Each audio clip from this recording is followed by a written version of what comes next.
Once upon a time, there was a man in South India who wanted to get supernatural powers. Immediately, our man set forth on a journey to Tibet.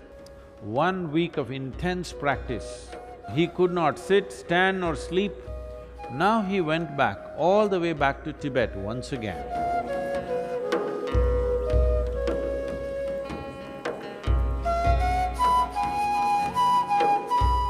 Many things in life seem to be romantic and magical. Right now, the flowers are blossoming in the jasmine plant out there. Such nice fragrance, looks magical, romantic. But there is a science and technology as to how to make it happen. Yes or no? One who knows what the plant needs and does the right thing, only he will have maximum flower and maximum fragrance, isn't it? Yes? So if you want flowers in your garden, what do? Flower, flower, flower, flower meditation. No, no flower meditation needed. You don't even have to think of a flower. You have to think of soil, you have to think of manure, you have to think of water, you have to think of sunlight, no flowers. If you handle these things right, flowers will happen. Flower is a consequence, fragrance is a consequence, it is not something that you do. Similarly, meditation is not something that you do.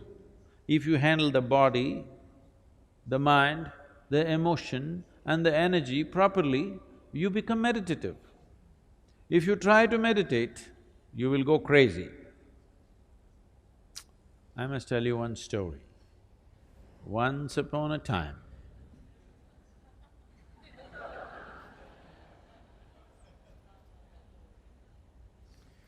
there was a man in South India who wanted to get supernatural powers.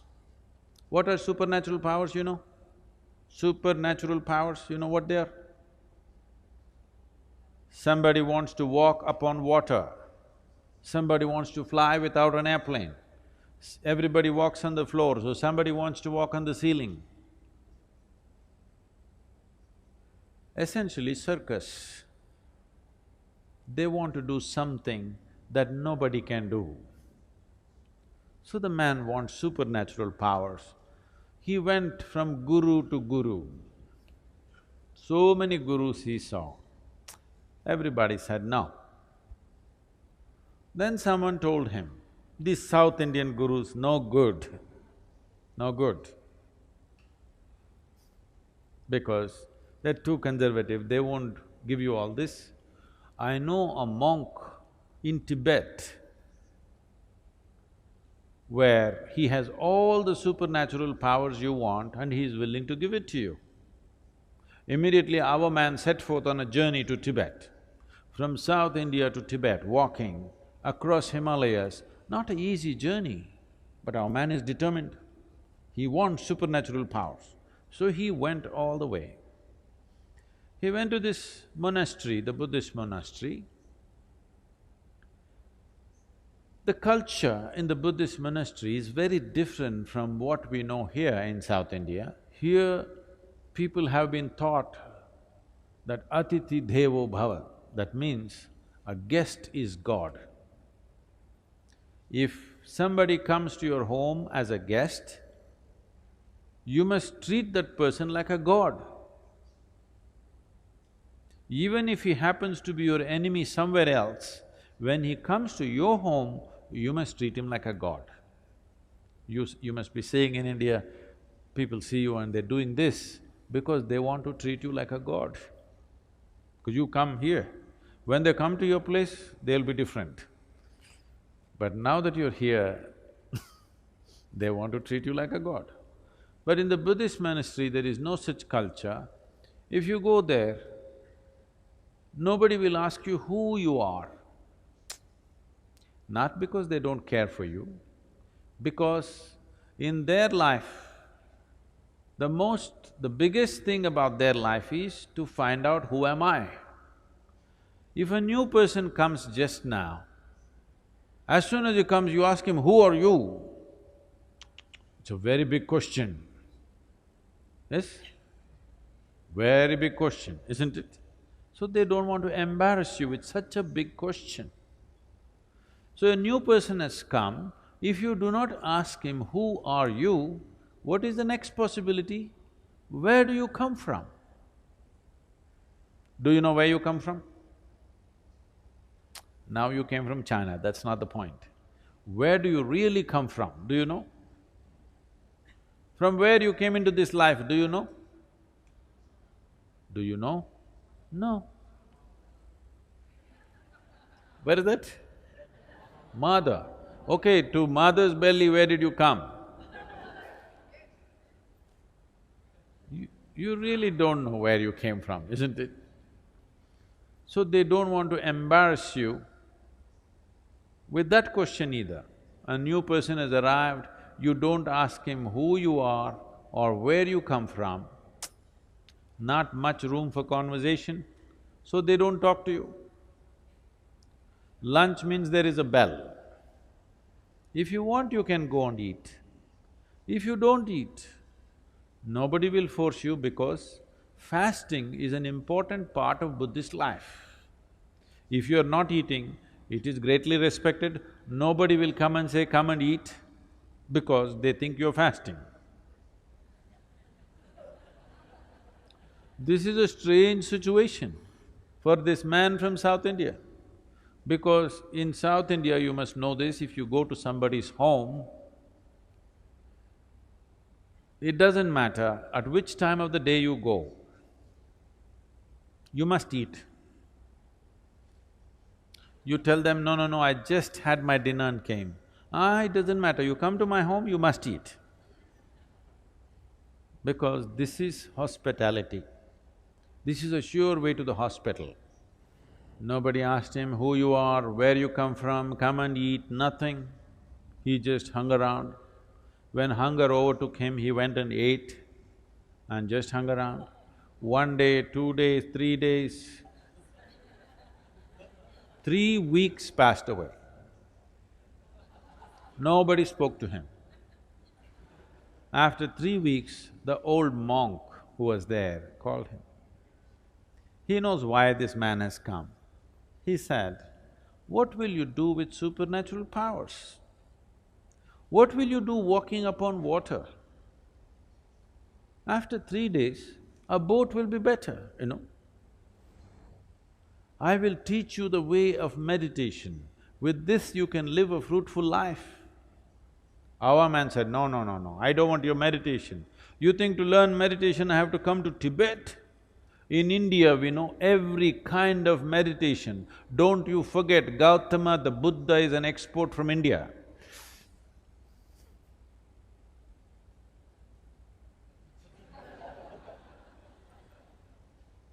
In many ways, the monk tried to dissuade him, but our man was determined, I want supernatural powers.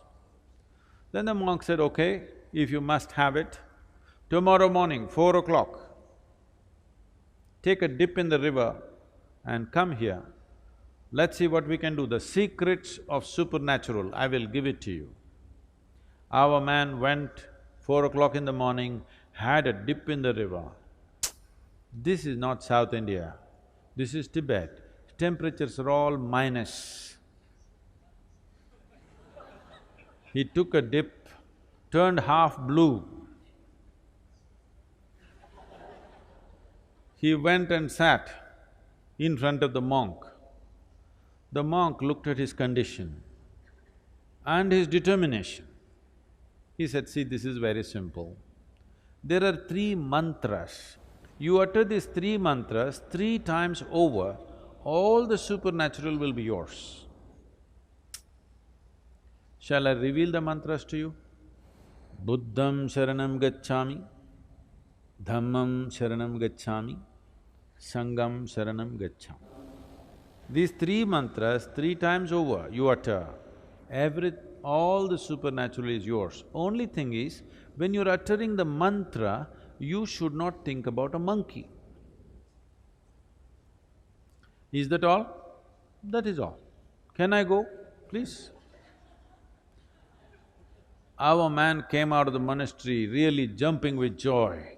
The fool of a monk revealed all the secrets of supernatural, and he tells me, don't think about a monkey. What does he know about my culture? Here we think of Vedas, Upanishads, Brahma Sutras, these are all the great scriptures. Why will I think about a monkey? Am I a hunter? I have not seen a monkey in the last 10 years. Like this, thinking about monkeys, he came down to the Indian part of Himalayas. There is a sacred river in India. You heard of this? He came down to the sacred river Ganga, had a dip in the river, sat down. Buddham, monkey. Monkey means another dip in the river. Sat down, Buddham, monkey, another dip in the river. Buddham, monkey, another dip in the river. In various yoga postures he tried. Bu means monkey comes. 1 week of intense practice, he came to your place, he does not have to do anything, only monkeys, inside monkeys, outside monkeys, a universe full of monkeys. Now, he could not sit, stand or sleep, monkeys everywhere, inside, outside, everywhere monkeys. Now he went back, all the way back to Tibet once again. He went to the monk and said, I don't want your supernatural powers, first relieve me from these monkeys. Now, this is the nature of your mind. If you say, I don't want something, only that will happen in your mind, isn't it? Only monkeys. No, no, no, no, don't think of a monkey. No, you cannot think of a monkey. Only monkey. The more you do that, more monkeys will happen. Or what I'm saying is, without understanding the fundamental nature of the mind, if you try to do something head-on with it, you will go crazy. So many things that you think you want to forget, you will never forget. Things that you want to remember, you always forget, isn't it? Yes or no? Huh? Because without understanding the fundamentals of mind, we are trying to operate the mind. This is the most sophisticated machine on the planet, but you're going at it somehow.